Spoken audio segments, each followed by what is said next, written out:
Il est biologiste de formation, mais son gagne-pain, c'est la photographie panoramique qu'il présente dans les écoles depuis 1982 sous forme de spectacles, conférences multisensorielles. Ça veut dire qu'on voit, qu'on entend, mais aussi qu'on sent. Bonjour tout le monde et bienvenue à La Vie en Estrie. Denis Latendresse est originaire de Joliette, mais il a décidé de faire de Sherbrooke sa terre d'adoption. Ça me fait bien plaisir de le recevoir en ce beau lundi. Bonjour, M. Latendresse. Bonjour. Je trouve que vous représentez bien l'homme type qui a une grande passion, mais qui en même temps a fait des études bien spécialisées et que là, qui est chamaillé un peu entre les deux. Il se dit, moi, j'aimerais ça vivre de ma passion. C'est un peu ce qui s'est passé dans les années 70. Oui, c'est ça. Hein? C'est le fait d'avoir tellement de différentes passions. À une époque, d'ailleurs, où on avait l'impression qu'on pouvait tout faire, tout essayer. Hein, c'était l'ébullition. C'était un moment où on voyait des choses extraordinaires. Entre autres parce que vous avez vécu Expo 67, puis là, ça a été une belle ouverture sur le monde. Pour vous qui étiez tout jeune à l'époque, sorti de l'école... C'était une explosion. C'est comme, wow, c'est incroyable, incroyable, incroyable. On arrivait d'une petite ville, moi j'arrivais d'une petite ville, et puis on débarque là-dedans avec les pays, avec les pavillons, avec les systèmes de projection, des affaires extraordinaires, du cinéma 360, où on est debout, on regarde tout le tour, puis tout, dans des salles immenses. Et à ce moment-là, vous aviez déjà la passion de la photo? Oui, je faisais de la photo normale, comme tout le monde, là, de la photo par plaisir. Et la biologie, c'était vos études, qui vous ont amené d'ailleurs à travailler dans les médias, un peu à Radio-Canada?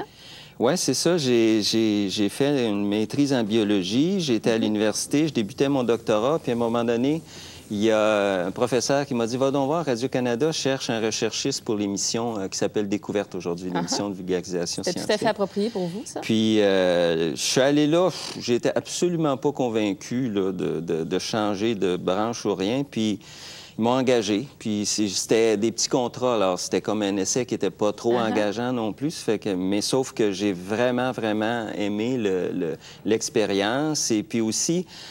c'était, il faut le dire, c'était payant. Et puis, ça permettait de, justement, vivre les passions en parallèle, c'est ça, de mettre sur pied d'acheter du matériel, oui. de développer des choses et puis de voyager aussi, parce qu'on voyageait dans ces missions-là, on allait partout. C'était vraiment... Pas de limite. Ce qui fait que maintenant, on est rendu en 2006, vous présentez 2 spectacles, soit à Québec Nature et à la Poursuite du Soleil. Semble-t-il que quand vous arrivez sur un lieu, là, vous faites beaucoup les écoles depuis les années 80, que ce soit les écoles, les gymnases, les églises, c'est très impressionnant quand vous arrivez avec votre matériel. Comment ça se présente? Comment vous présentez ça, ce spectacle panoramique-là? Bon, la façon dont c'est présenté sur un écran qui est vraiment grand, qui est un écran d'une cinquantaine de pieds de large. Donc, c'est plusieurs écrans, un à côté de l'autre? C'est ça, c'est des écrans qui sont assemblés pour faire une grande surface. Au début, j'avais un grand rouleau que je déroulais. C'était immensément lourd et compliqué. Là, maintenant, j'ai des écrans que je juxtapose un à côté de l'autre, mais pour faire un grand écran, finalement. Là, ça s'installe dans des gymnases, justement, souvent. J'aime les gymnases parce qu'il y a de la place. Et là, j'en ai pour 4 heures à monter un système de projection. Les écrans, c'est pas long à monter. C'est le système de projection qui est long à monter. Parce que vous avez plusieurs projecteurs, évidemment. Je fonctionne avec 15 projecteurs, puis ça depuis pratiquement le début. C'est quelque chose que j'ai développé comme système. Et puis ça vient justement des histoires de l'Expo aussi. Il y avait des systèmes semblables là, dans ce temps-là. Alors, c'est de la projection panoramique. Ça veut dire qu'il faut que j'installe mes projecteurs de façon à couvrir mon écran, puis mon écran est en largeur. Alors, j'ai des projecteurs qui sont un au-dessus de l'autre. Et puis là, à ce moment-là, j'installe tout ça. Là, on fait l'obscurité, puis là, on reçoit les élèves. Et puis là, quand ça démarre, tout ça, c'est là la surprise. Parce que c'est très difficile. Parce que là, c'est en réalité comme à 180 degrés autour de soi, les images. Ça peut faire 180 ou 140, parce que l'écran est courbe et puis est ajustable, là, mais ça s'ajuste à différentes grandeurs de salle, justement. Mais ce qui est spécial, c'est l'atmosphère que ça donne quand ça démarre, puis qui est très difficile à décrire parce qu'il y a des techniques dans ces projections-là qui viennent des planétariums. Il y a des ciels étoilés qui sont d'une pureté qu'on ne peut pas trouver à la télévision ou au cinéma, normalement, avec une netteté des étoiles qui est incroyable. Et là, le bruit, là, comme par exemple, s'il y a un orage, on va l'entendre. C'est ça. On va sentir, on va avoir le son, on va avoir l'image, on va avoir des éclairs dans la salle, on va avoir même de la pluie. C'est pas juste des odeurs qu'il y a à certains moments donnés dans le spectacle, mais il y a des effets comme de la pluie, du vent. Il y a déjà eu des spectacles avec de la chaleur, avec de la nourriture, avec différents éléments. Mais comme les odeurs, qu'est-ce qu'on peut sentir, par exemple, dans Québec Nature? Dans Québec Nature, à un moment donné, on est à Tadoussac, on ramasse des framboises, on est dans des talles de framboises sauvages, on voit des framboises géantes et puis ça sent les framboises. Puis c'est... Et les gens le disent, les gens vous le disent après, j'ai vraiment senti les... Ah, c'est effrayant. On sent la vibration dans la foule parce que les gens ont un peu de difficulté à croire que ça va les connecter autant que ça avec la sensation. Mais les sensations des odeurs comme ça, c'est dans notre mémoire, puis c'est vraiment quelque chose. On retombe en enfance quand on a goûté les premières framboises, puis ça peut sentir les fleurs, la cabane à sucre. Quand on va dans une cabane à sucre, là, on sent la cabane à sucre et le sirop d'érable. On voit la tire. C'est vraiment... et puis... Et qu'est-ce que les jeunes et les adultes apprennent via, par exemple, Québec Nature ou encore à la poursuite du soleil? C'est quoi l'objectif? C'est les faire voyager? C'est les faire voyager. Dans Québec Nature, c'est leur permettre de découvrir des régions du Québec. Il y a certaines régions, comme les îles de la Madeleine, qui sont les plus belles, mais que peu de gens ont comme expérience parce que c'est loin, c'est difficile. Donc, voyager, découvrir des coins, se connecter avec la nature aussi. Il y a beaucoup de scènes strictement de nature, de lacs, de choses comme ça. Tandis qu'à la poursuite du soleil, on s'en va à l'étranger. C'est ça. Là, c'est plus informatif. On découvre des pays sur différents continents. On vit des cultures différentes par la musique, par les gens qu'on voit sur l'écran, puis tout. Puis on a le temps de rentrer un petit peu, mais bon, après ça, on passe dans un autre pays. C'est grâce à vous si on voyage comme ça. D'ailleurs, après la pause, M. Latendresse, je veux qu'on parle de vos voyages, mais surtout, là, les gens à qui on a donné la piqûre à la maison. Vous avez envie de voir un spectacle de Denis Latendresse. Il y en a un qui sera présenté en fin de semaine. Je vous donne tous les détails. Et on a une nouvelle personne gagnante pour notre concours au Spa des Chutes de Bolton. Restez là.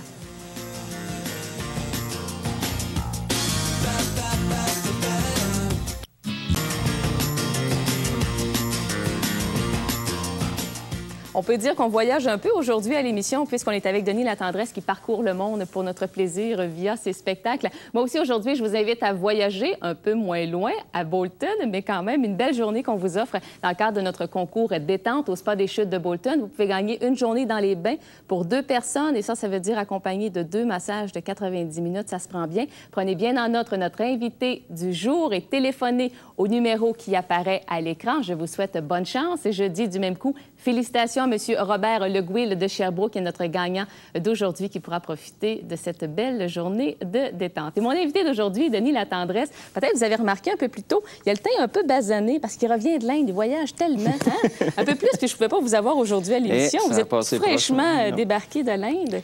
Oui, mais il fallait revenir pour l'histoire du spectacle à Circovie. On va en parler justement du spectacle à Circovie. Mais parlons d'abord de vos voyages, parce que, bon, c'est devenu votre profession. Vous faites les spectacles multisensoriels. Mais est-ce que vos voyages sont davantage touristiques, plaisir, ou vous avez l'impression que vous partez travailler quand vous partez en Inde, quand vous partez au Népal, quand vous partez en Indonésie?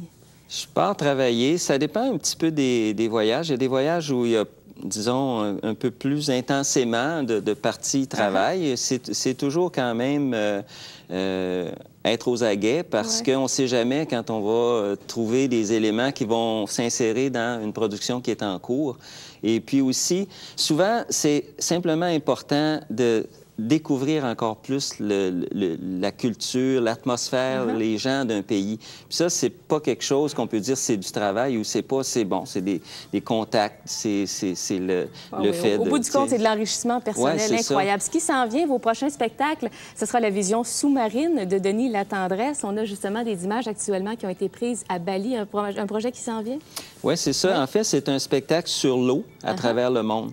Alors, il va y avoir des bouts en dessous de l'eau, comme il va y avoir des bouts dans le désert aussi, il va y avoir des bouts en Hollande avec les canaux, des bouts sur différents fleuves avec des villages de gens qui élèvent des poissons d'une façon industrielle. Et là, c'est la première fois que vous allez réussir à intégrer la vidéo Oui, dans c'est vos ça. présentations? C'est quelque chose que j'attendais depuis longtemps. C'est le fait de disposer aujourd'hui de projecteurs vidéo assez de qualité pour, disons, bien se mixer avec les images projetées avec les diapositives, de telle sorte que l'ensemble va créer quelque chose où on ne saura jamais si on est en mouvement ou en train de regarder un panorama. On va se promener entre les deux, puis ça fait déjà un bon petit bout de temps que je travaille l'intégration des deux. Puis Et ça va être vraiment le vous fun. donnez certainement envie à nos jeunes, parce que vous avez fait toutes les écoles à Sherbrooke présenter vos vidéos. J'imagine que vous leur donnez envie de voyager. Et les gens qui ont envie de voir, là, cette fin de semaine, ce qui est présenté, c'est À la poursuite du soleil. Donc, c'est un tour un peu partout, Amérique, un tour du monde. C'est présenté à Cercovie, sur la rue du Conseil. Les profits de ces deux présentations qui ont lieu les 18 et 19 mars iront à la chorale des mélodies d'antan. Mais là, c'est populaire. Il reste de la place le 18 en après-midi, samedi après-midi. Oui, je pense qu'il reste un petit peu de place le samedi après-midi et puis c'est complet le dimanche. Oui. On s'informe auprès de Cercovie ou encore on ça. peut tenter d'acheter des billets directement à la porte le 18 mars. Monsieur Latendresse, merci beaucoup. Vous me donnez envie de partir en voyage. Hein? Je vais commencer par aller vous voir. Ça va être un premier pas de fait. Merci puis continuez votre beau travail. Merci beaucoup. À tout le monde à la maison, merci beaucoup d'avoir été là. Demain, je vous amène découvrir une femme que je qualifie d'exceptionnelle. Elle habite à Cowansville. Une dame qui, entre deux coupes de cheveux, s'amuse à faire de la peinture dans son salon qui s'appelle La Barbière. Je vous attends demain. Au revoir.